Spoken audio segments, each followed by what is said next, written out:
welcome everyone. It's about 3:05, so I'm sure there'll be more folks trickling in. Melissa is helping me co-host and admitting people, so I might just get started so we can get rolling. There's a lot of information to go through. So thank you for joining us. This is the info session for the Project Grant Program for Individuals and Collectives. My name is Taylor Poitras, and my pronouns are she and her. I'm currently the program specialist for any of our individual or collective programs. So your go-to gal for this program if you are interested in applying. Before we begin, I'd like to share a few virtual housekeeping items. First off, the session is being recorded and it will be posted to our website later on for those who can't attend live or want to reference the presentation or the transcript later on. Today, we're also using an app called Otter AI. It's a closed captioning service. At the top of your screen, you'll see a red button that says live on otter.ai, live notes. So if you open up that and scroll down, you'll see you can view the stream on otter.ai live notes. Currently, they're only offering this service in English, but I do know that they're working on offering it in multiple languages. Please keep in mind that it is artificial intelligence, so it is an app that will very likely have some errors in the translation during the live stream, particularly for any Blackfoot words. So just keep that in mind if you're following along using the closed captioning.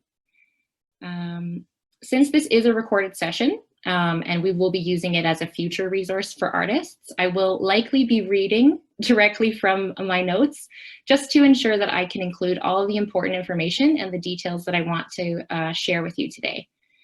So I apologize in advance for this lack of virtual eye contact.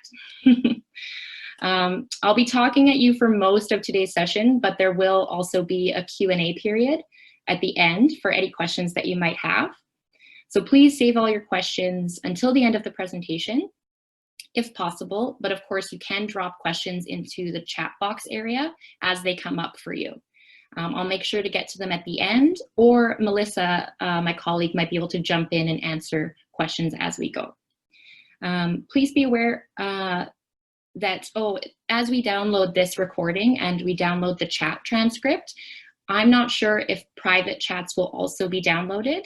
It just depends on Zoom. They keep updating and changing their platform. So just as an FYI, I can't guarantee we won't see your private chats if we download it afterwards. So just be cognizant of that.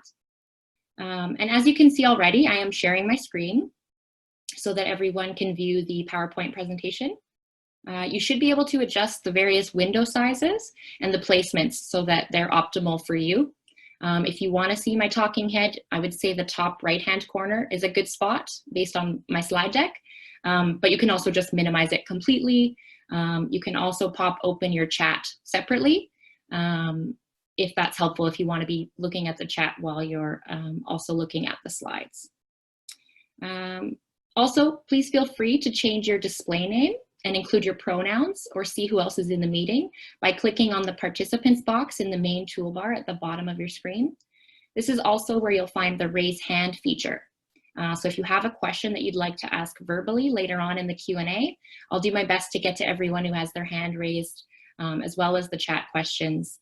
But of course, you are welcome to also reach out privately afterwards. Please use the chat to let us know if you're having any technical difficulties, if I'm not speaking loudly enough, or if you need me to slow down or speed up. Please use, oh yes, there are also a few CATA staff, as I mentioned, who can jump on and help with those kinds of things. Melissa might also be sharing some relevant links as I go through my presentation.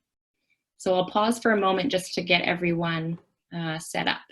And let me know in the chat right now if you are having any difficulties.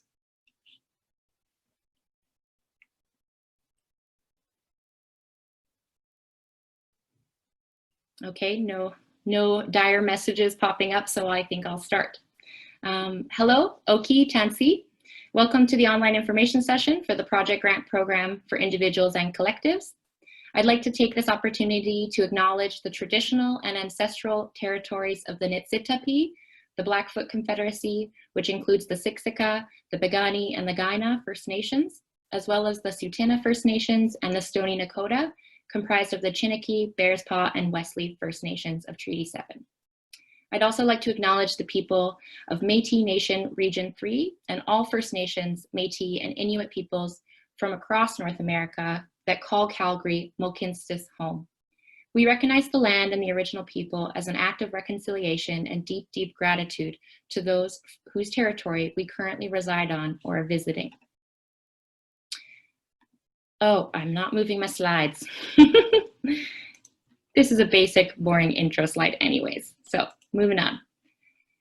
Since there are a lot of folks on this call, some of whom I recognize or have a relationship with already, there are also a lot of folks who I've never met and who may be new to Calgary Arts Development. So I'll start off with an introduction to what Calgary Arts Development is and let you know that it is often called CADA for short. So if you hear people in the community saying CADA, it may be Calgary Arts Development Authority. For those of you who are not aware, Calgary Arts Development is in its 15th year as the city's art development and municipal granting organization. We're mandated to steward public dollars for the public good for all Calgarians. We believe in arts-led city building and fostering a sustainable and resilient arts sector, which we do primarily through making grants to artists and arts organizations. Some of you may be asking, what is a grant in this particular context? A grant is a sum of money awarded by Calgary Arts Development to artists, groups, and arts organizations to help them pursue their creative vision, to operate, to complete projects, and share their work with the public, locally, nationally, and internationally. Unlike a loan, grants do not need to be repaid, but do require follow-up reporting or other commitments in exchange for that investment. So I also want to quickly share who else is on the Community Investment and Impact team with me at Calgary Arts Development. We have Sarah Bateman, our director, Melissa Tuplin, who's on the call, our Community Investment and Capacity Manager. Sable Sweetgrass is a specialist for our Indigenous programs. Marta Lagaki is our specialist for the arts organization programs, and I've already introduced myself. And Van Chu is our grants coordinator. We've got our main email address up there. If you're ever unsure who to contact, you can email the grants@calgaryartsdevelopment.com email address, and our coordinator, Van, will make sure you get in touch with the correct person. For this particular program, if you have questions, you can email me directly. My contact info will be shared on the last slide. Also, just a note that all of our staff are still working remotely from home. So email is best, but we can definitely still check our voicemail and set up phone calls or virtual meetings as needed. So the Community Investment Team is the department that is responsible for creating and administering Calgary Arts Development's granting programs. This makes up more than 75% of our total budget from the City of Calgary. So we don't just run the processes, we're also here to direct you to other potential resources or supports. And of course, if you're applying for a grant, we're here to help you fairly access and navigate the program and help you tell your story in an authentic and clear way.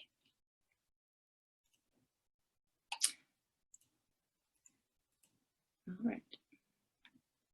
So beyond our mandate and the criteria of our programs, we strive to approach our work in all aspects of the granting cycle with the values of one size fits one, nothing about us without us, and through virtuous cycles. These are inclusive design concepts that we are beginning to utilize and develop in our work with the help of JD Derbyshire, our inclusive designer in residence. Shout out to JD. We acknowledge that systems like granting are usually designed in a one-size-fits-all way, meaning that they are often designed to fit the dominant culture while creating barriers for many others. Because of this, we aim to continue learning more from our communities about the specific challenges and barriers that our artists and communities face. We're working to create more entry points to access and working with applicants in a more one-size-fits-one way. But we acknowledge that we still have a lot of work to do on an individual, organizational, and systemic level. And just as my job is to be an expert in the programs that I run, it's your job to be an expert in your own practice. So be authentic to who you are as an artist, what you want to do, and why it's important to you. Part of one size fits one means that whatever you tell us about your work is our starting point for understanding the impact of it. This also means that it's your job to tell a clear and meaningful story about how your work aligns to the criteria of the program, which I will dig into later. When it comes to equity, diversity, inclusion, and access, we know that this is both a goal, but also an ongoing and iterative process of learning and adapting and changing. Some of you may be aware of the public conversations that we've been having around EDIA, equity, diversity, inclusion, and access, as well as anti-racism. And if you don't know about those town halls or public forums, we're happy to share a link to the recordings of those or a link to sign up for future conversations throughout the summer. This ties into our the concept of nothing about us without us. There are a few things that we will not tolerate, which include hate speech, cultural appropriation, and active exclusionary behaviors. So please be aware that applications or projects that contain these items will not be moved to assessment or be accepted by our staff. Nothing about us without us is the belief that if you are creating work about a specific community, that community needs to be actively engaged and consulted, and there needs to be a clear, intentional, and reciprocal relationship. We value the lived experience of others and honor the intersectional and unique experience of various people in their communities. Lastly, virtuous cycles. In the context of our programs, this means that every time you do something, it creates a positive feedback loop that moves you forward in a productive way. And for us, when we run a program, we try to learn and make adjustments every single time. This will tie into what success looks like for you and why that is how you measure success in your application. So it isn't about doing everything perfectly or doing something because it's the way it's always been done and maintaining the status quo. It's about asking yourself, how will this grant create a virtuous rather than a vicious cycle for me in my practice, whereby I can learn through not only success, but also through failure. We believe in failing forward. And so those are our values, but I want to also share our definition for equity. So I mentioned earlier that Calgary Arts Development, our main purpose is to steward public dollars for the public good, and that means for all Calgarians. This means that we have a responsibility to design our programs that are accessible and open to all perspectives and experiences that exist in our community. Something we are learning on our journey at CADA is that you cannot truly achieve diversity, inclusion, or access without focusing on equity. And equity is both a goal and an ongoing process. So I thought I'd share this definition. And it is a working definition because we don't have all the answers, and it is an iterative process for us as we deepen our understanding of what it means to be in relationship with all Calgarians. So equity is an approach to diversity in which differences amongst all people in a community group or organization are accommodated on an individual basis, and historical exclusions and systemic barriers that are unique to diverse people are taken into account. Equity thus creates an equalized sense of belonging and shared authority for all people present, and is often contrasted with equality, in which all people are treated the same. So we recognize that processes, systems, and grant applications benefit and privilege some people over others, depending on many different identities and experiences. And the biggest example of that is that all of our applications are currently submitted online in a written format in English. So those are barriers for many, many folks. So our staff are here to support you in your application in whatever way you need, depending on your unique identities and requirements. Some examples of accommodations that we're able to provide are translation of written materials, grant writing assistance, transcription, video or audio applications, interpretation for phone or video meetings. And this is mainly because we're not able to meet in person right now. And that is dependent on scheduling, of course, but these are some of the examples that we are able to provide. So reach out to us if you have any requests or questions about how we might support you through the processes. All right, group agreements. Group agreements allow us to share space as a group, to support and listen to each other, and to not make assumptions about where any individual person may be starting from. As many of you saw in the link that I shared today with the Zoom invitation, I shared the agreements that we use for our peer assessment committees. So those are actual agreements that we ask our assessment committees to commit to, along with a commitment to equity before they assess any of our programs.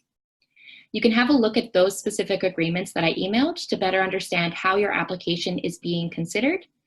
But that being said, group agreements are flexible and adaptable and can be co-created in any kind of group or space that you're sharing. For the purposes of this online session, I've chosen a few agreements that I think are valid that we could hopefully all agree to today. So those are sharing language that respects everyone, not interrupting others and keeping our mics on mute unless we're speaking, being mindful of how much time and space we each take up in discussions and making time and space for others to speak, recognizing that vulnerable interactions can occur and creating space to acknowledge and discuss hurt or offense if it does. We acknowledge that we are all learning and maybe at different places on our journeys. We will be patient with ourselves and others as we remain open to learning. We acknowledge the difference between, my chat box is hiding that, the difference between intent and impact, and that the impact of our words can sometimes be harmful, even when the intent is not.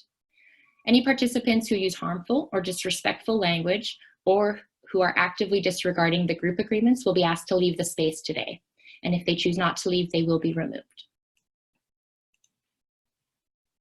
Oh. I am using my home setup, which is very complex, so forgive me for any discretions. Anyways, yes, group agreements. We hope that these kinds of agreements help set up expectations for sharing space in order to better hold ourselves and each other accountable in conversation. If you have any further questions about group agreements, we'd be happy to share more about that outside of the session. Okay, now, here we are, the project grant. This program is intended to provide one-time project funding to support artistic projects that exemplify what our artistic community has to offer and ensures that citizens of Calgary Mohkinstsis continue to have access to meaningful artistic experiences. We believe that artists living and working in the city of Calgary is a fundamental public good. So this does not mean that your project must take place here, but it does mean that you'll need to connect the project back to how it impacts your work, career, or the communities here. This program accepts applications from individual artists and artistic collectives. So an artistic collective is a group of artists who work together in an ad hoc, casual, or more informal way. A collective applying to this program cannot be registered as a nonprofit society or govern itself like a nonprofit. While artists can be working in any discipline at any stage of practice, we do exist to support professional local artists. So what do we mean by professional? A professional artist is an artist who is actively pursuing a career in the arts and who has invested in the development of their own artistic skills, voice, and goals. Professional artists may have formal training, may have shared their work publicly and have been compensated for their work, and have a relationship with their artistic communities and peers. In contrast to that, an amateur artist could be defined as someone who does not intend to pursue a career in the arts, is not yet approaching their practice in a professional way, or who has not yet invested in the development of their artistic skills, voice, or goals. But keep in mind, this is an open working definition. So if you're unsure about eligibility, just reach out to us and have a conversation with me about where you're at within your practice, what your relationships are, what your commitment and intentions are, and we can go from there. So applicants to this program may apply for up to $10,000 to put towards their project, and the total pool of funding available for this program is $750,000. You may have noticed that the overall pool was reduced from $850,000 as $100,000 was relocated to short-term relief funding for individual artists in April and May of this year. The maximum request amount was also reduced to $10,000 from $15,000. In recognition of the significant need in the arts sector at this time, we would like to see a higher number of artists supported through this program this year. You may apply for only one project per individual or collective. We will not accept more than one application for the same project, and any given project cannot receive more than one grant from CADA per calendar year. This would include if you received a grant for a particular project from the original People's Investment Program, or the Rose Foundation's online programming grant, which we partnered on. But if you can present a brand new or distinct phase of a project that you received funding for, you may also be eligible. So just talk through that with us if you have any questions. This program has one application intake, meaning there's only one deadline to apply this year. And that deadline is July 27th, 2020 at 4:30 p.m. Mountain Standard Time, which is exactly 3 weeks from today. Woohoo! So if you've applied to our programs in the past year or two, you may remember that we were using a two-phased application process. And we were planning on continuing that process this year, but due to COVID-19 and the need to pause all of our regular scheduled programs to administer emergency relief funding, the decision was made to run the program in one phase in order to get funding out more quickly this year. We may, however, return to a two-phased process in the future, as there were many benefits for assessors, staff, and applicants, particularly with higher volume programs. So if anything regarding this program timeline has to shift, applicants will be notified as soon as possible. But the current goal is to have final notifications emailed out by late September. This is important to consider if your project is fully reliant on receiving this grant. If you are successful in this program, the earliest you'll likely receive funding would be October. It's usually a few weeks after you've returned a signed investment agreement. So just consider that when you're planning your timelines and cash flows. So what is a peer assessment? Assessment is the process of reviewing applications to granting programs, usually in order to determine if they will be funded. Calgary Arts Development primarily uses independent, arm's-length assessment committees made up of artistic peers and community members to determine successful applications. So the membership of each committee is selected by CADA staff to reflect the broad diversity of Calgary and its artistic communities, including but not limited to artistic discipline, gender, sexuality, age, ethnicity, religion, beliefs, nation, physical and neurological identities. There's usually about 5 to 7 members on each assessment committee, depending on the program. So we have posted the full assessment committee terms of reference on our website with the guidelines, and I'd encourage you to read through those terms in full to understand the responsibilities and expectations that our assessors are committed to. And the assessment committees for our programs have exactly the same guidelines and criteria as you do to work from. There are no hidden criteria. Assessors are kept confidential and anonymous until next year, when a full list of assessors is posted as part of our annual report.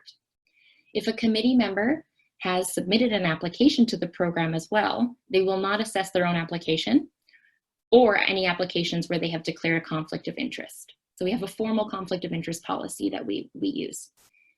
We are paying assessors a wage for doing this work. If you know of anyone who would be a good assessor for our programs, there is a nomination form on our website, which I'm sure Melissa will share with you, or you can send us an email. And you can nominate yourself or anyone else, and we are actively looking for new assessors in our pool this year, so please do nominate. All right, so what is a project? In this program, a project is considered to be something with a specific outcome, a specific set of goals, and a distinct beginning and end date. So projects might include the creation, research, development, or production of work. They might include the presentation or sharing of work, or a project might include artistic or professional development opportunities, such as residencies, workshops, conferences, or mentorship. It may also be a combination of a number of those things.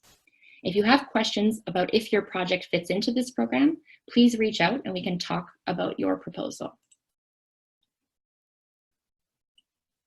So you can apply to this program for a full project or a distinct phase of a larger project, so long as the phase has its own specific beginning and end dates and goals. You can apply for almost any expense that is directly related to your project. I'll go over eligible and ineligible expenses next. Projects funded through this program must be complete by December 31st, 2021. So it's over a year away. Please keep in mind that we are unable to fund projects retroactively which means that you cannot apply for a project that will already be fully complete before the program deadline, which is July 27th. That being said, it can already be underway by that date, just not fully complete.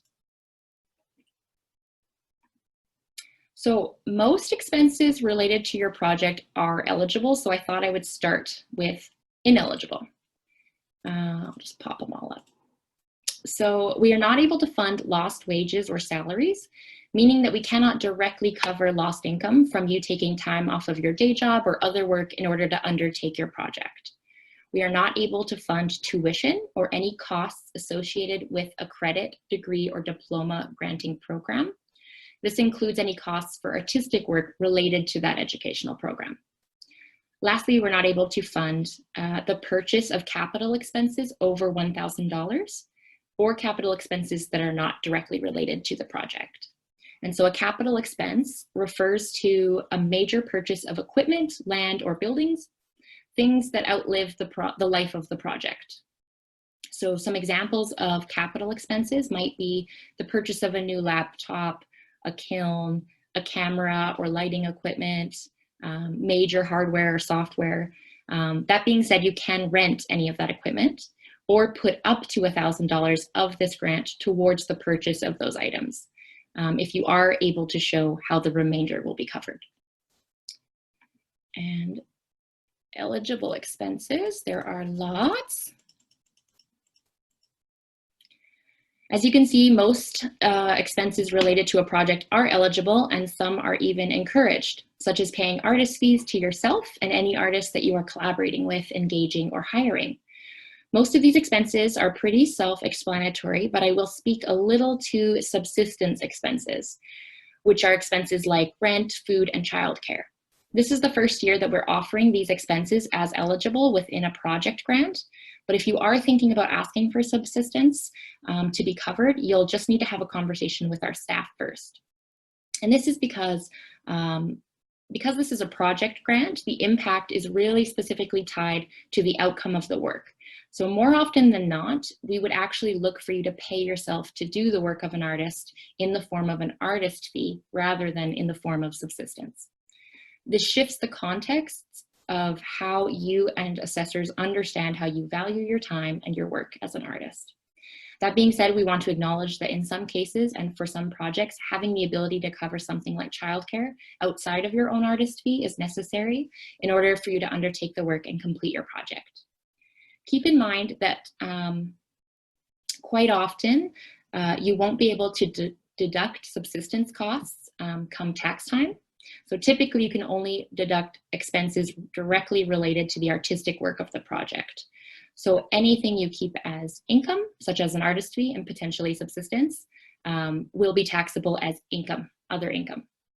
I will be touching more on taxes at the end of the presentation, but if you have specific questions about your expenses and what is eligible, please let us know and we can chat through it.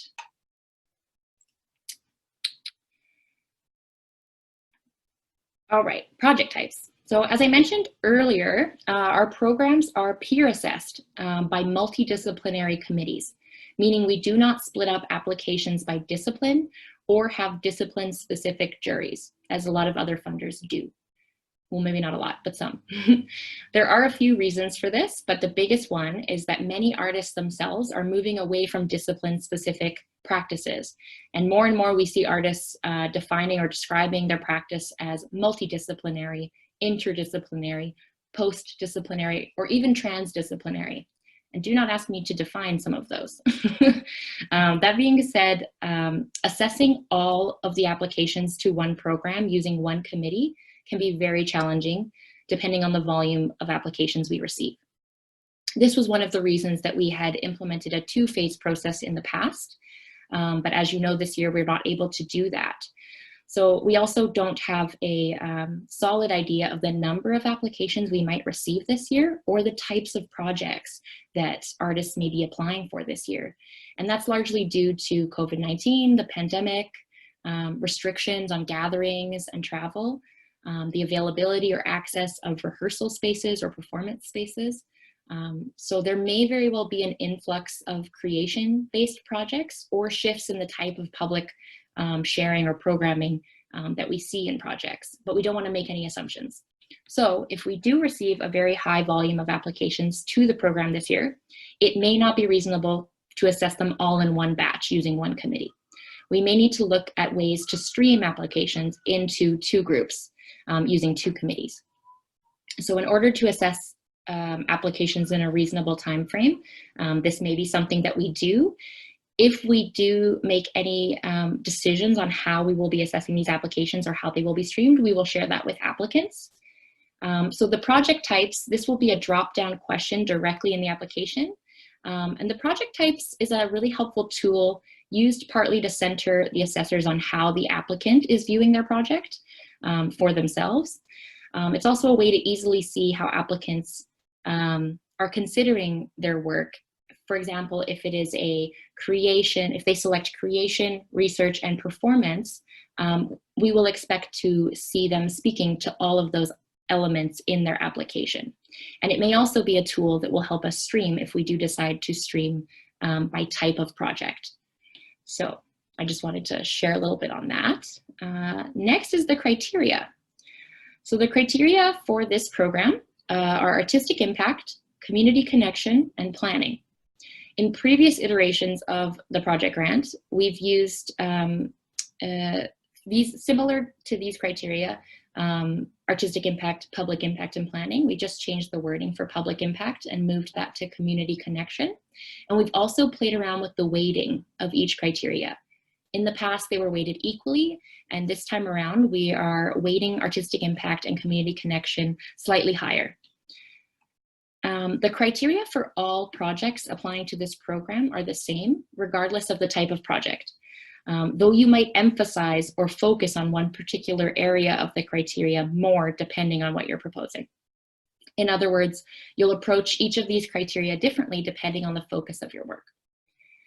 For example, a creation phase or a research project will have a very different type of community connection or public impact than, say, a project that involves public presentation or community engagement.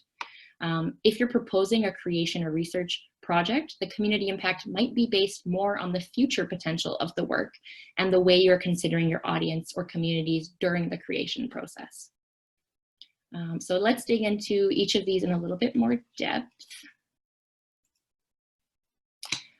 So I've just put up the actual definition for artistic impact taken directly out of the program guidelines. So I won't read through them, you can take a look, but I'll remind you here about that value that I spoke to earlier about authenticity and having a critical self-awareness of your practice. So how the assessors understand what artistic impact means and how you're meeting the criteria is based on what you tell us about what is important to you and your practice, what your goals are, and how you intend to undertake your practice and your project. So before you even begin writing, you'll want to take some time to come to a clear understanding for yourself of what you believe constitutes quality of artistic work within the context of the project you're proposing. Who are your artistic community members for this project? How will you undertake your artistic process? I want to acknowledge that we do use the term high quality here, and I want to clarify that high quality can mean many, many things, depending on the context of your work and your proposed project. It can refer to the technical skill involved in creating the work. It can include the aesthetic of the work or the artistic processes used to create the work.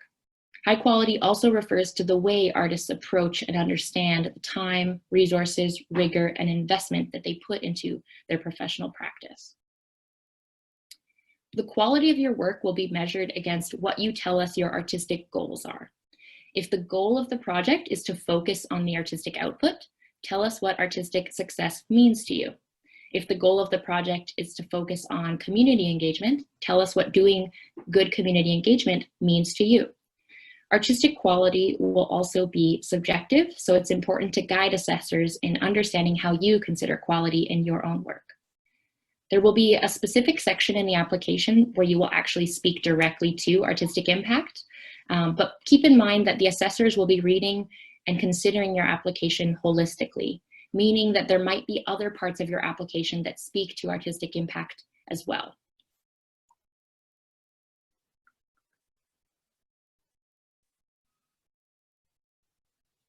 I'm going to add this chunk in here too. I threw it in last minute. Don't know if it makes sense, but being authentic means having a sense of critical self-awareness about your practice.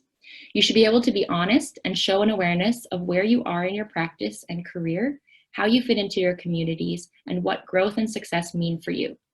Being able to recognize the challenges or barriers that you might face as an artist actually represents potential, thoughtfulness, and intentionality about the way that you undertake your work. And it creates an opportunity to see how an investment in your practice might in fact leverage you into finding solutions to those challenges and barriers. It's very tempting to only paint a rosy picture to funders in a grant application, and we understand that. But demonstrating that you've actually taken the time to think, reflect on how you undertake your work, or challenge your own assumptions about how you undertake work, this shows the assessment committee how you are well set up to steward a public investment in an effective way. All right. Community connection. So this is the second criteria. Similarly to artistic impact, it's important to reflect on who your communities are, or who you would like them to be, how you might connect with them, and why your project is important to the communities you've identified. So defining your community or communities will allow you to better understand what it means to have an impactful relationship with them. Depending on your project, your communities may be audience members, participants, collaborators, volunteers, or other artists. Your communities may also be geographical, cultural, academic, or artistic discipline specific. While we know that many artistic practices may not necessarily put a primary focus on community engagement or connection, we want to open a conversation for every applicant to say what community means to them and how they think their art contributes to that community.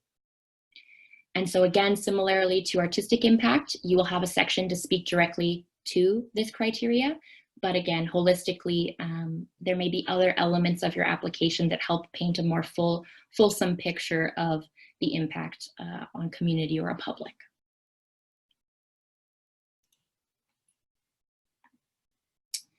So the last criterion is planning.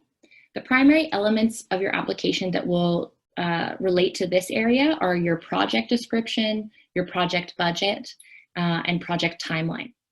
But again, always think holistically in terms of your application. Try to keep all three of these criteria in mind as you work on writing and crafting your project. Now, I want to make a special note here in the planning element about COVID-19 and the fact that we are in very much uncertain circumstances within the arts sector as well as general public. So if your project plan involves any aspect of public gathering or presentation, we strongly recommend that you consider how this might be impacted if various government restrictions and recommendations continue, such as social distancing, caps on group sizes or gatherings, availability of venues, travel restrictions, etc. Take time to reflect on what you have learned about the current circumstances thus far and share how you are considering these in your project plan and include any necessary contingency plans in your application.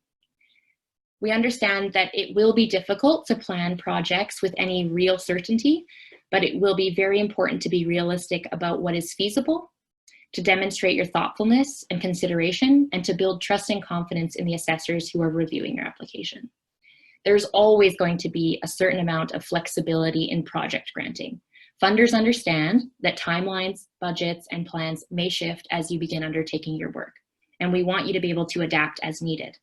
If things do shift between the time that you submit your application and the time that you receive a notification in September, reach out immediately and update us. We may be able to update key elements of your application as it's being assessed. And of course, if you receive a grant and any major shifts occur as you are working on the project, always notify your funder to ensure that the shift doesn't affect the grant investment. In most cases, especially right now, so long as the project goals are being met, any shifts will likely be accepted. So transparency is key. All right, scoring matrix. We've developed a scoring matrix to assist in your reflections, the reflections of assessors, but also applicants.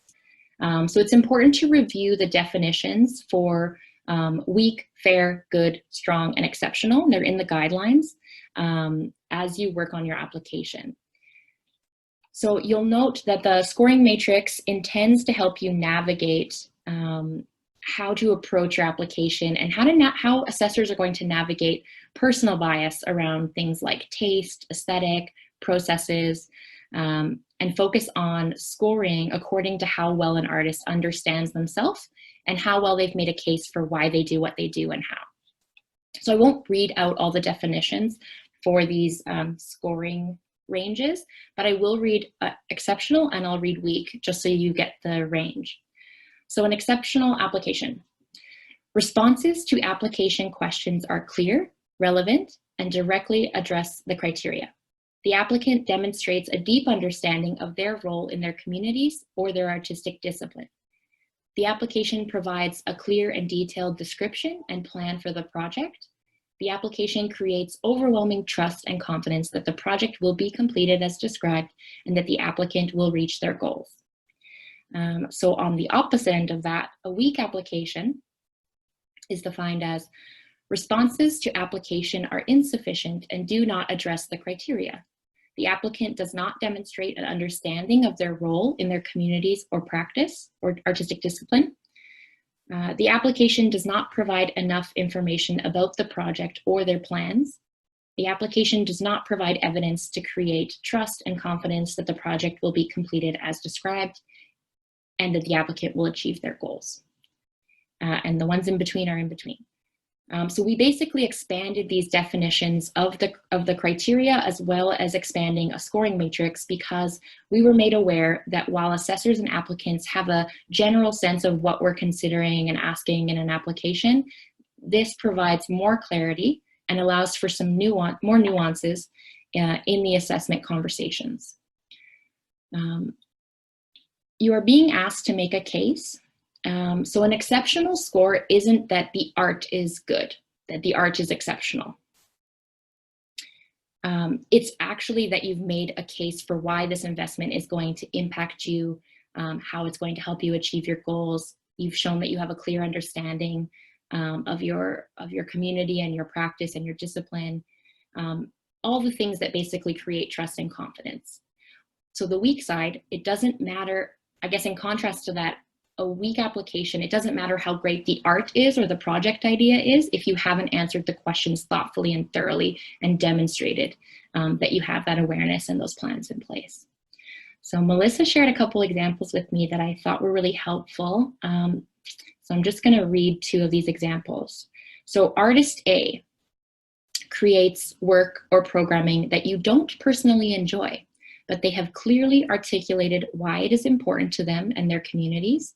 They clearly understand their artistic vision and who their communities are, and they approach their planning and research responsibly. They are more likely to end up with a strong or exceptional score. So opposite of that, artist B creates programming or work that you love, but they have not answered the application questions sufficiently. They do not have a clear relationship with their communities, and they have not demonstrated an awareness of their role in arts communities or the sector here. They might be more likely to end up with a score between fair and weak. So using the approach of one size fits one, what is relevant, important, and reflective of each artist in their terms of their starting place and in their community?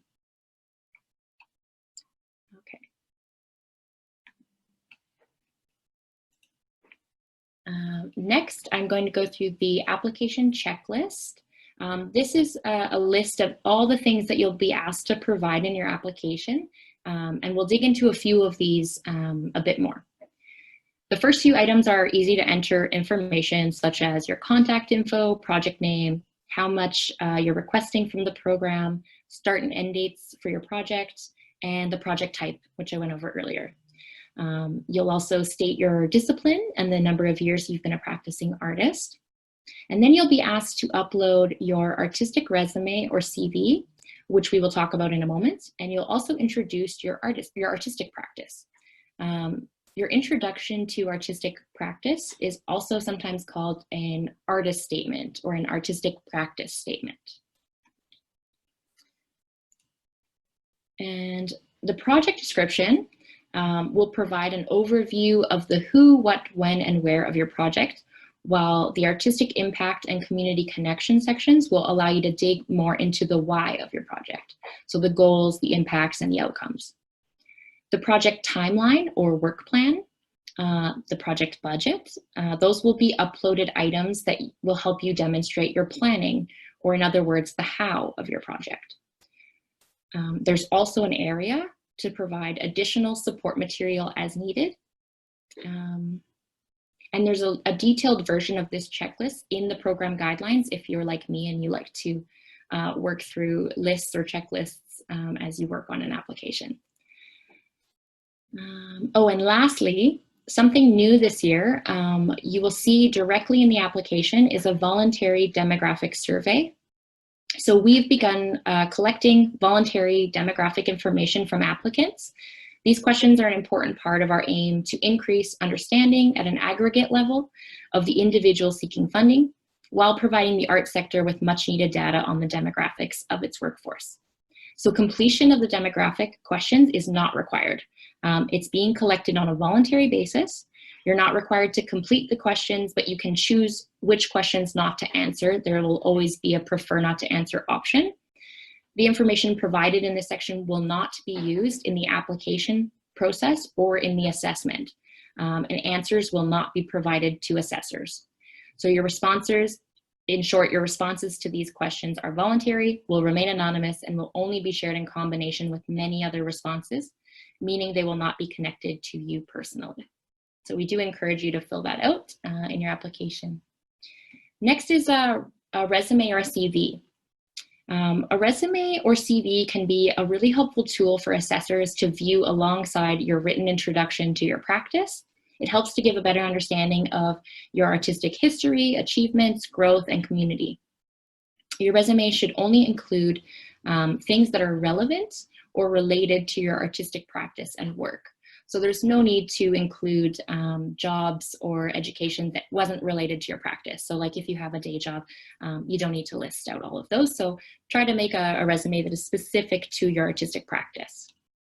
It doesn't need to be in any particular format, but it should be clear and easy to read.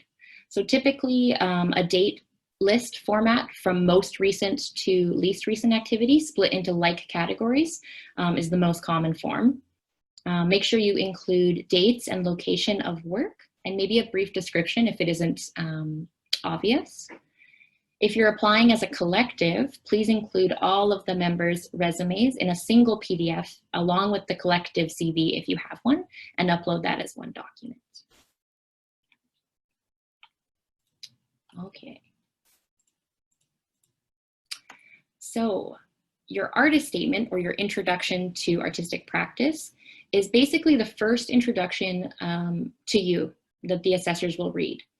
This should demonstrate who you are, what kind of work you make, your process or processes for making work, and why it is important to you. Remember that context matters. The type of artistic statement that you would normally submit to accompany a gallery show or as program notes is going to look a lot different than the type of statement you'll be providing with grant applications. It should not be about the specific project either, but rather about your overall artistic practice and goals. This is where you'll really have the opportunity to tell assessors what you value as an artist or as a collective and what is important to you. Remember that this introduction provides the most significant context for how they understand your project proposal. They'll be looking at how the project aligns with what you've already told us about your goals and values and how it fits into your overall practice and ability to create artistic and community impact through your work. With all this said, artist statements shouldn't be more than about a 300-word overview, and they should be easy to understand. So don't think of an artist practice statement as a manifesto or a piece of art in and of itself. It should be concise and helpful and provide an overview of your work and what's important to you.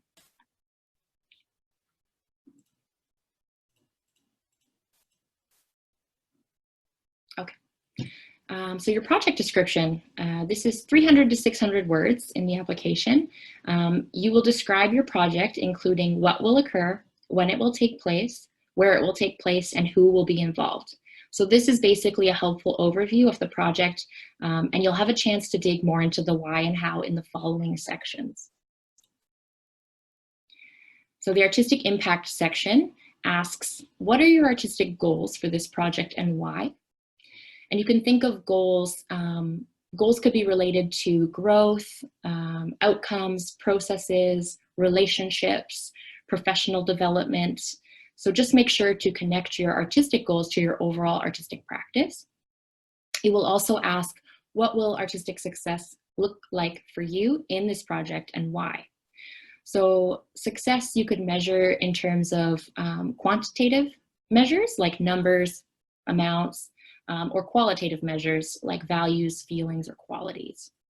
So how do you measure success, learnings, or impact? What is helpful and meaningful for you to capture? Grantors and funders don't just ask about how you'll measure success with your work to tick a box. It's not about saying what you think we want to hear, but about defining what success means to you. So measuring success should be meaningful. For example, we don't just track numbers for the sake of numbers. We track them because they help us show the scale of impact. It's about the quality of the work, not the quantity. So you can think about what your artistic goals are and how you will know if you've achieved them. It's good to start thinking about this now. Developing your own systems for measuring success or learning can be highly beneficial to your own growth, development, and impact in your practice. Plus, we use the stories and feedback that you provide us in final reports to report back to the city and continue to develop the case for investing in the arts and to evaluate our programs internally.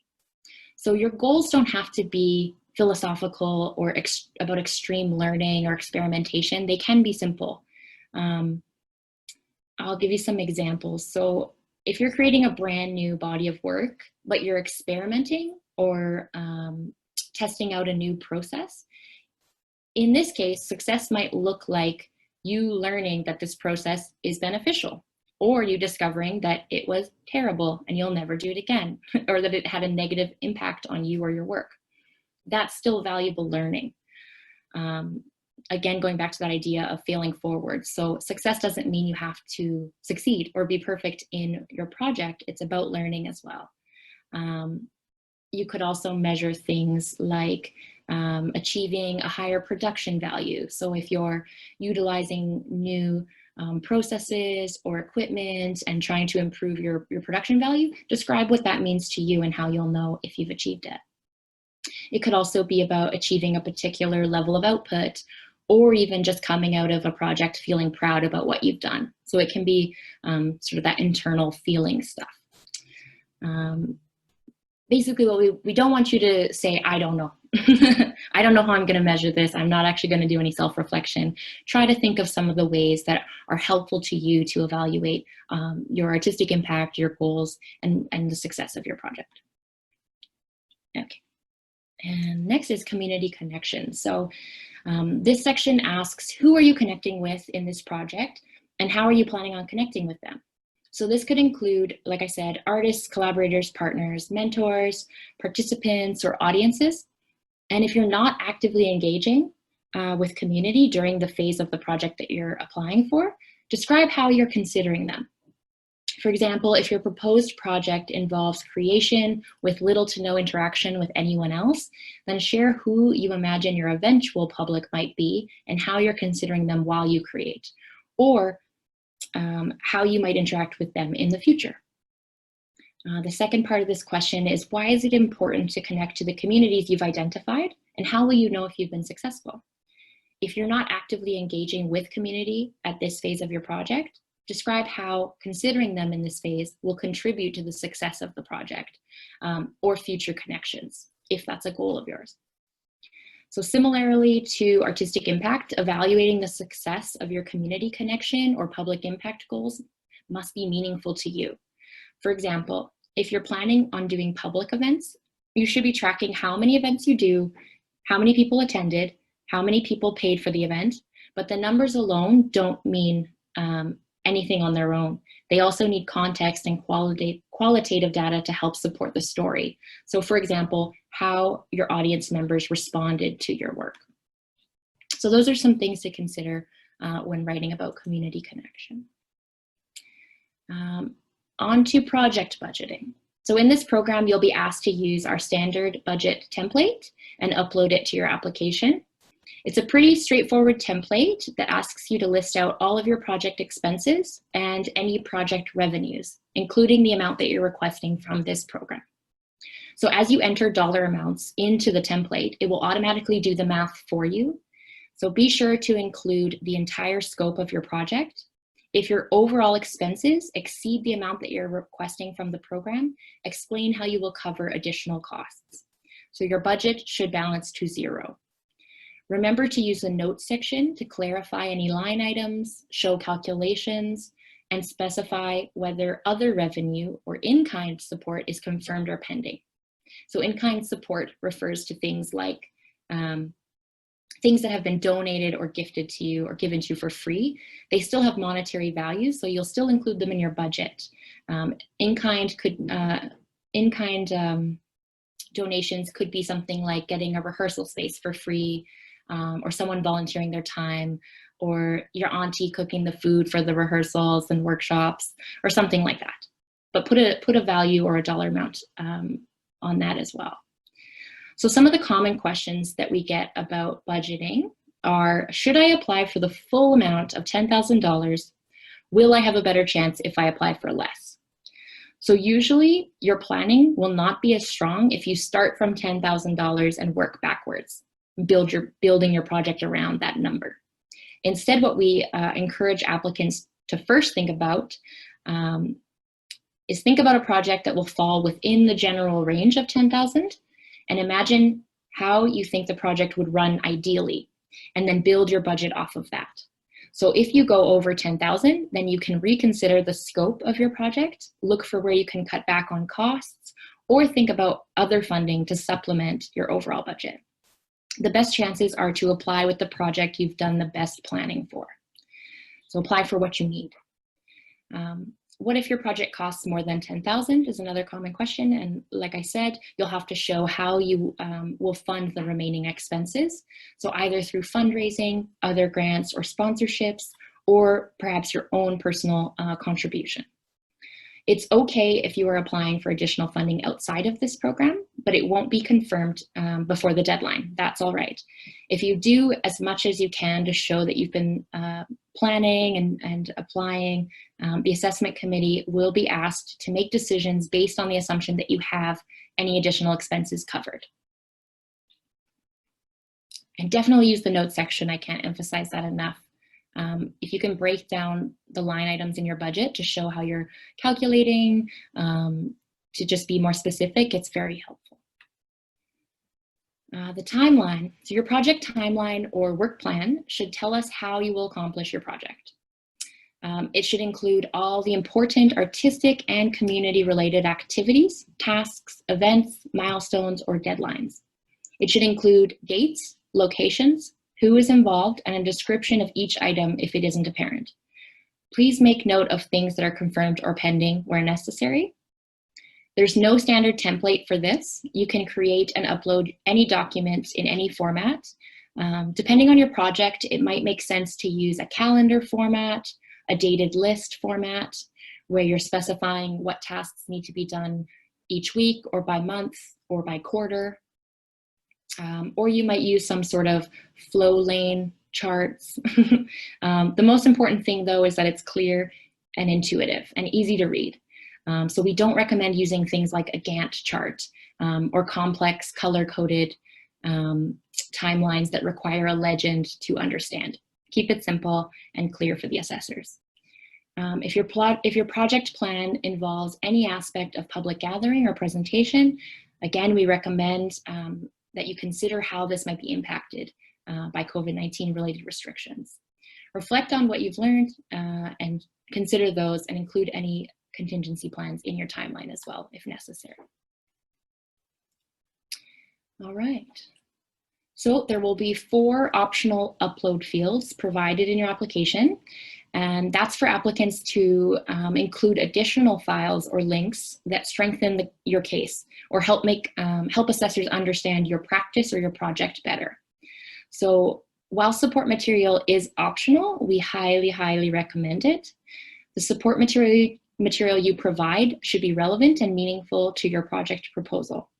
You might consider including things that demonstrate the quality of your artistic work, such as samples of your work, documentation of previous projects, information about your artistic process, or background on your specific discipline. Those are just some examples. You might also include things to demonstrate your capacity to undertake the work. So this could be examples of previous work or previous projects, planning documents, mock-ups or drafts of your project. Support material might also include documentation or information that demonstrates your research and planning around the project, such as quotes, invoices, contracts, or more detailed planning documents. Or you might include things that demonstrate the partnerships or relationships that you have related to the project, whether it be a letter of support from a collaborator or a presenter, or correspondence that shows a commitment or planning for the project. Whatever you choose to include, just make sure that it elevates your proposal. So a boilerplate letter or recommendation from a past professor or artistic director isn't likely to demonstrate the potential impact of this particular project. Each of the 4 upload fields has room for 3 megabytes, so feel free to combine multiple documents into one document. I should also mention that our grant interface doesn't allow audio or video files to be directly uploaded. Instead, you'll have to upload your video or audio to a file sharing site like YouTube, Vimeo, or Dropbox, and include the web link in the support material. And if the web link requires a password to access it, please provide that as well. And lastly, we recommend including a brief description of what you've shared in your support material areas in order to make it clear why you've shared what you've shared to the assessors.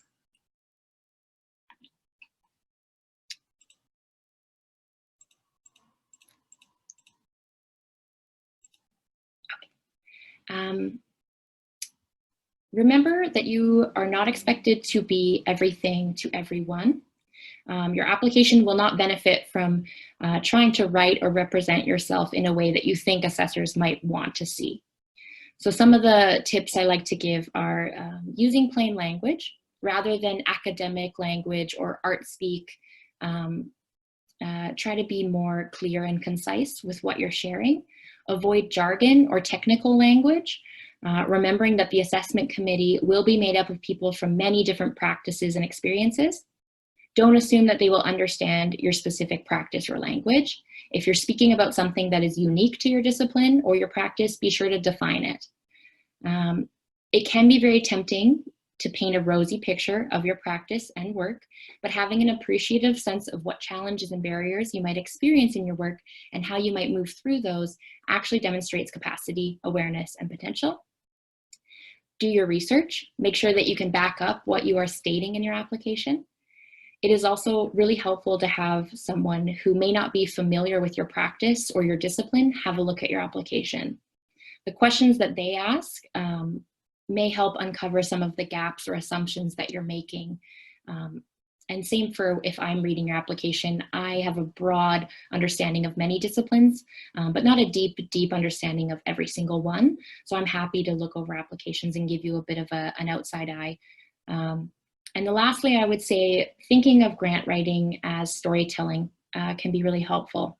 So we talk a lot about that at CADA.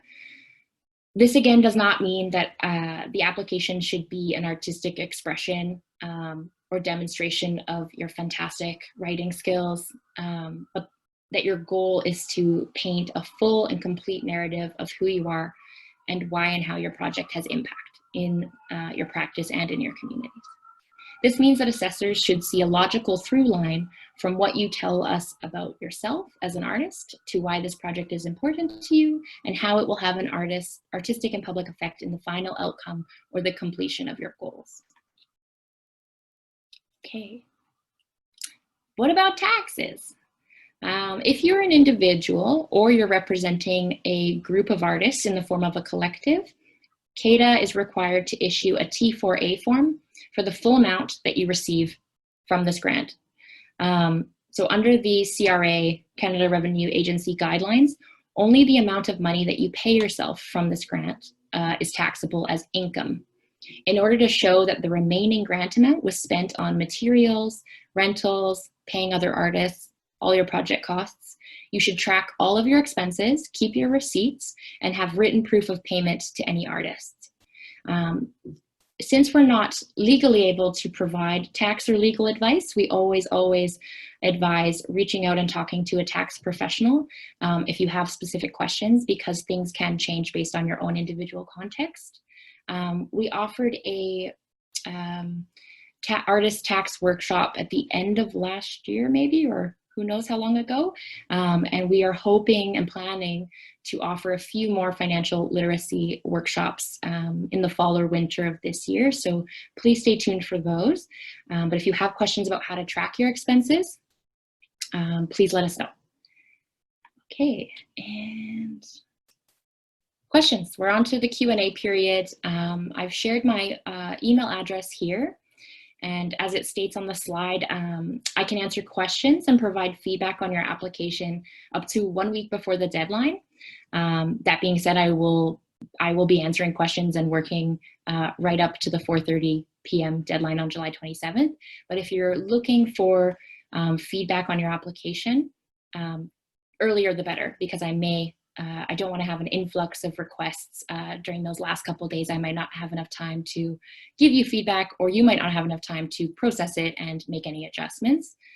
So I'll now open up the floor to questions. If you could please try to ask questions that you think the entire group might benefit from, that would be great. You can save really specific questions about your own project for a one-on-one conversation or a phone call with myself. So we can really dig into those specific questions in your own context together. I think Melissa will probably jump in on some of these as well if she likes, or if I need her. But I'm thinking we'll start with any raised hands first, and then move through any questions in the chat box that haven't been addressed, if any. And then of course, if we run out of time, which I don't imagine we will, we'll follow up and make sure to answer all of your questions over email as well. Okay, I'm going to exit out of this presentation and stop sharing my screen. All right. Taylor, may I? Yeah, please. I just want to respond to Kevin. I don't know if folks have been following along in the chat, but our friend Kevin Jessino made a very good point that your tax year is on a calendar year. So your T4A would be received for calendar year 2020, but some of the activities for this work may go into 2021, which means that it is likely that you won't have spent the majority or all of your grant at that point. If that is the case, then it is possible to make an amendment to your tax filing in subsequent years to add those deductions, which we know does mean that some artists may end up carrying the tax burden of a portion of that grant. I did mention to him that we have some capacity to make some exceptions and do things like installment payments. We'll do that on a very individualized basis, depending on your individual circumstances. And then of course, we will do our very best to connect you with tax professionals and resources. But do be aware, if you are successful in the program, you will receive your grant amount in October 2020. That gives you 3 months to spend that money out. Otherwise, you will be carrying it into the following tax year. Thank you, Melissa. I see Claudia and Brian, I think, have their hand raised. Go ahead. Hey, how you doing? Good, hello. Little question about the budget. How do I add more lines to the downloaded template of the budget? Do you have it in front of you now and it's not letting you? No, I haven't even filled it out yet, but after I get down to the last line, does it keep adding more lines for me? Yeah, if you go on the far left-hand side, you'll be able to right-click on the row number and insert more lines as needed. Perfect. If it doesn't work, though, let us know. Great. Thank you very You much. unlocked. Yeah, great. Thank you. Taylor, we have a question from Rosemary. Is asking if you need an access to log into our grant interface. That is, you don't need to have permission from us to create a profile in the interface. That is only for the Alberta Foundation for the Arts and the Canada Council for the Arts. So if you go to our grant interface, you can create a profile for yourself. Yes, I didn't go over that, but if you do not already have a profile made, you'll find that on our main website, calgaryartsdevelopment.com. You'll click grant login. It'll be in the upper right-hand corner next to the search bar. And just, you can hit create account or log in if you already have credentials, but it will basically just ask you for your contact information. So nothing too complex. And then you'll be able to access any applications in the interface that are open. Our friend Tyler wants to know if there's a time limit on support materials submitted or a time limit that we're giving the committee to review support materials this year. Yeah, that's a good question, Tyler. In the past, we've said only include enough support material, or we'll only ask assessors to read up to 10 minutes of support material. And that was in recognition of the fact that sometimes applicants will put a lot of materials into their support areas, and it makes the application considerably longer to review. We're taking out the time limit, but I would encourage you to still be considerate of the assessor's time and really be specific about what you're sharing. So if you're sharing, for example, if you're a script writer and you want to include a sample of your script, maybe don't include the entire thing, include like an excerpt. Or if you're showing a video, maybe direct them, if it's like a half-hour video, direct them to the couple minutes that are the most important.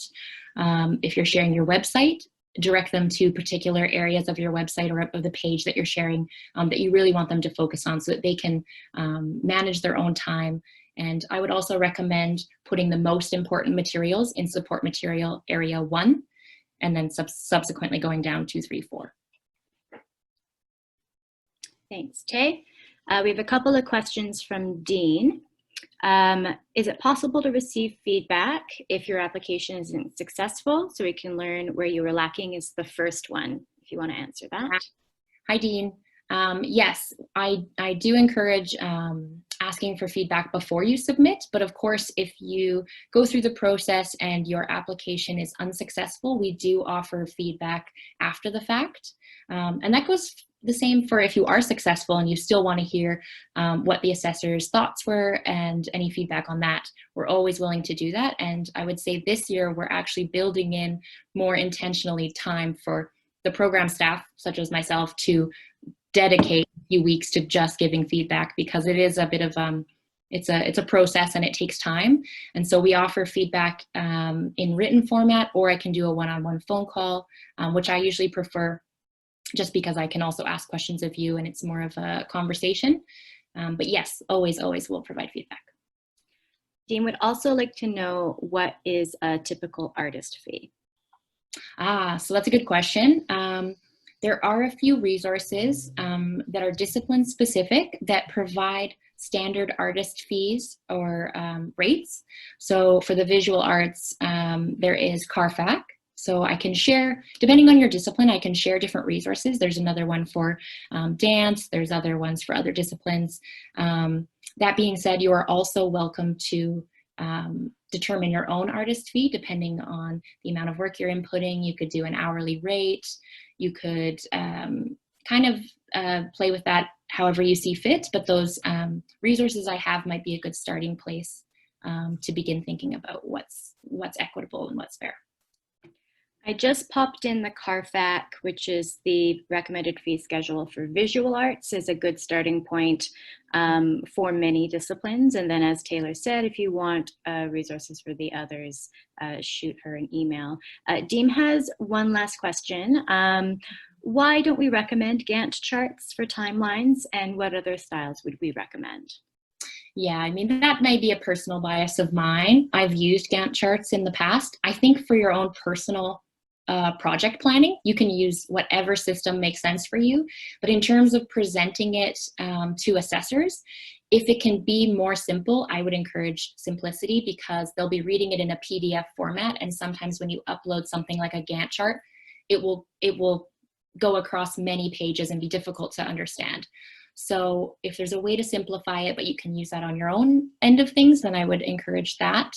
Timelines, for the most part, what I see is either calendars, depending on the scope and scale of the project. If it's a 2-week project, you can break it down pretty detailed. If it's a year-long project, that might look a little bit different. You might go month by month, or phase by phase. It's kind of whatever makes sense to you in terms of being able to understand and read it clearly. But I'm happy to give feedback on timelines as well. Lily was wondering if funding can cover the cost to rent a studio space for the duration of time needed.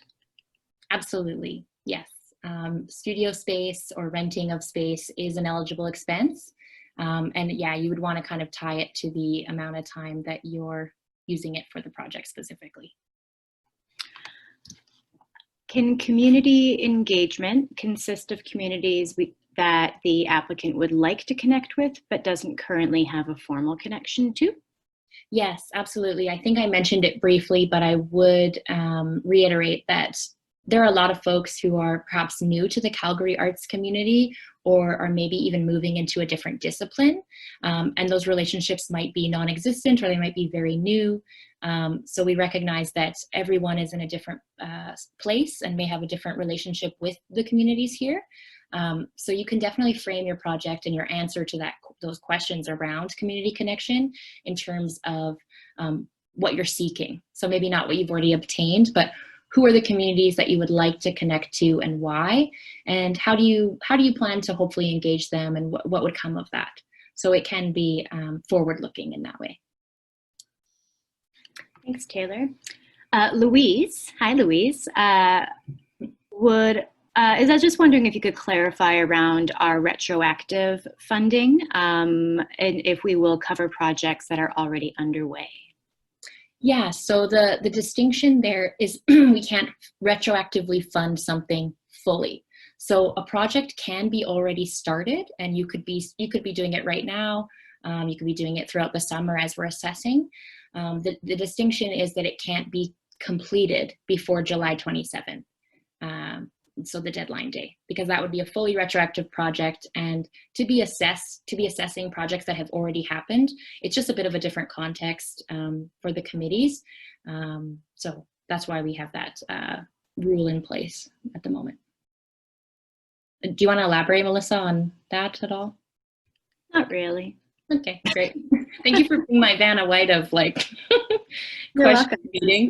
Very delightful. Heather Blush, hi Heather, is asking, this is a fun one, Tay.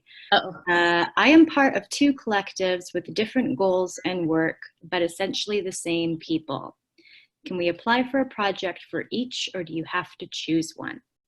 Okay, I'll take a stab and let me know if I'm completely I would imagine that if there are 2 distinct projects, you could put 2 applications into the program, but they would have to be led by different people. So Heather could lead the application for one collective for a particular project, and then someone else from your other collective could lead the application for the other project. Would that be correct? Yes, that's basically it. What I would also add to that, though, is depending on how long these collectives have been working together, providing a very clear description of what your mandate is as a collective and why it is that they are 2 distinct groups doing 2 distinct projects. I would say that not that I am assuming that it is, but if they were 2 brand new collectives that don't have a history of working together, and we saw that there were basically an overlap with the same people, I would estimate that an assessment committee might look at that as a form of double dipping. And so that is exactly where Taylor's comments around having very clear artistic practice statements and goals becomes extremely important to understand the context and why it is that these need to be separate groups undertaking different types of work. I will also offer that this is going to be an extremely competitive program, and it's not a light application. So just kind of bear that in mind as you put in 2 applications that will functionally be competing against yourself. Yeah. Thank you. That's great. That's additional context. Yeah. I think there is just one last question in the chat here. Could you clarify the difference of when something in the project will happen to write about in the project description versus the project timeline? Yes. Hi, Manda. Thanks for the question. So when I mentioned the project description, that's only going to be a few hundred words describing the who, what, when, where of the project. So the when will be more general. The project description is basically a helpful overview of the nuts and bolts of the project, whereas the timeline, you'll have an opportunity to be a lot more specific about the different tasks and activities that happen between the start and end date, and actually even maybe in advance of when your project starts and afterwards, in terms of like reflecting or measuring success or evaluating. So the timeline's much more detailed. The project description is like an overview of the project. Does that answer your question?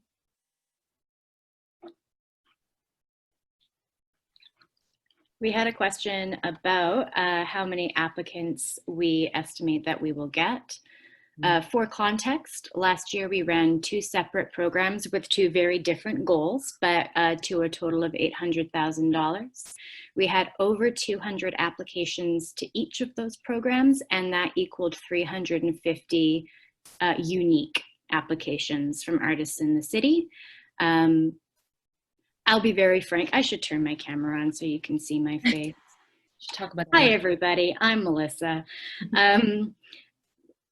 In the context of the world that we live in right now, because the Alberta Foundation for the Arts elected not to run their spring programs for individual artists, and as we are in a very uncertain, unstable, precarious time for artists, I do expect we'll receive between 200 and 300 applications for this program, which, like Taylor said, was part of the reason we decided to drop the request amount to a maximum of $10,000, which I know is a very challenging thing, because making a meaningful investment in artist practice right now is fundamental to ensuring that you can continue to create excellent, high quality, wonderful work that is accessible to the citizens of Calgary. But we did want to ensure we could reach as many folks in the community as possible.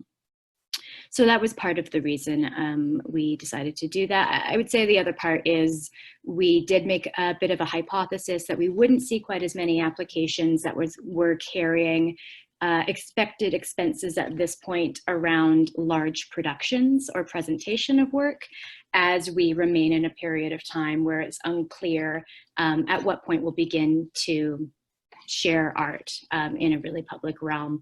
And I think in particular for some of the disciplines that have continued restrictions on them. So that was part of the reason as well. So yes, it will be competitive. We can all do math. The minimum number of artists that we could fund through this program is 75. 750,000 divided by 10. Okay, I don't see any other hands raised at the moment. Does anyone have other questions for us? We can wait a few minutes if you need a moment to think. We have the space till 5, so lots of time.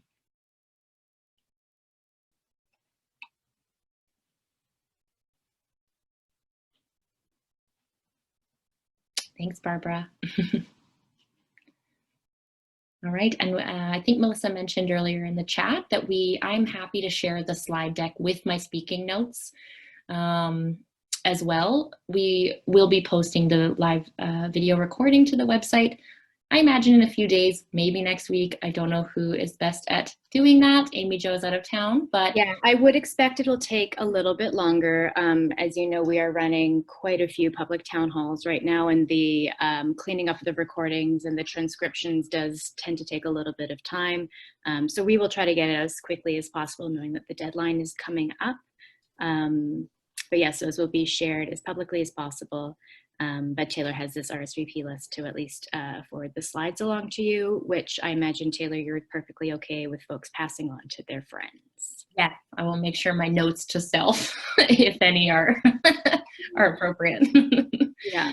But yes, we're happy to share that, and I am available. This is my mission. My focus for the next 3 weeks is literally just to help applicants with their applications, give feedback, answer questions. So I am yours. Reach out, don't be shy, let us know what you need. Wonderful. I'll just add one final note, is that Wednesday we are doing yet another virtual public town hall. This one is actually very different than the ones we've been doing recently, and is specifically going to be an opportunity for the folks at Stone Olafson to come and share about a few of the research projects they're doing on behalf of the Calgary arts sector. So it'll be a really interesting opportunity to get a sense of the kind of the state of the arts in Calgary right now, and how that is impacting and affecting the decisions that we're making about our programs and our work into the future. That will also be an opportunity for us to talk about the emergency resiliency funds that we received from the City of Calgary. Unfortunately, on direction by the City of Calgary, those funds are only available for registered not-for-profit arts organizations. So that is unfortunately a limit, and again, why it was so important for us to ensure that the amount of money in this program remained as high as possible. But if you are working with any other nonprofit arts organization at the time, it would be beneficial to listen in on that. If you have not signed up for our newsletter, you can do that from our website. Please do so. Those will be coming out more frequently as we move forward. And other than that, like Taylor said, we are available at any point. Make good use of Taylor. She is deeply committed to you. All right, my friends. Thank you very much. Thanks, everyone. Oh, yeah. Oh, wait. If you're still on, we have a grant writing workshop with Elephant Artist Relief on Friday. If you look up Elephant Artist Relief, or I think Carfax, Alberta is also sharing it. I will be presenting again through EAR, so you can share that with folks. And I think they're doing one-on-one grant writing workshops. So if you want feedback, that is an option. Last plug. I'll let everyone go now. Take care. Bye-bye.